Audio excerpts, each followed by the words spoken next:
Benji is absolutely adorable. The dog is so cute. The film itself is okay and definitely emotional at times as well. This was released in 2018. It's directed by Brandon Camp and written by Brandon Camp and Joe Camp, and we have a cast including Gabriel Bateman as Carter. We have Darby Camp as Frankie, and of course we have Benji, who is played by a dog called Cooper.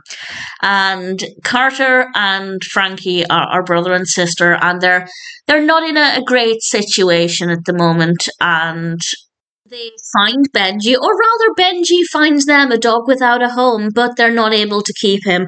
And then they get into a very, very dangerous situation. IMDb does tell you what that situation is, but it happens quite a way into the film. It takes a little bit of time to get there. The initial pacing isn't great, and Benji might be able to help, and I'll say no more than that.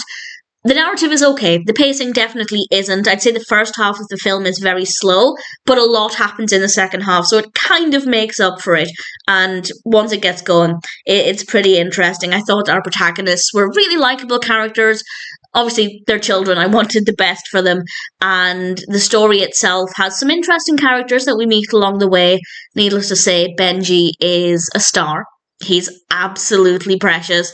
And if, like me, you get emotional at sad animal films, there are definitely some of those moments. Not all of the way through. It's not depressing from start to finish, but there are definitely a couple of moments that will absolutely tug at the heartstring. In general, I'd say it's quite a light-hearted watch, but every couple of scenes there'll be something emotional or heavy or upsetting just to keep you alert. It definitely kind of took a little while to get used to some scenes being a little bit more lighthearted and others not. But I'd say it's a decent film. Benji is not too bad. It's a good narrative, well-written characters, really good performances, and an adorable dog as well. If it sounds like something that might appeal to you, then Benji is a film that I would say is definitely worth watching.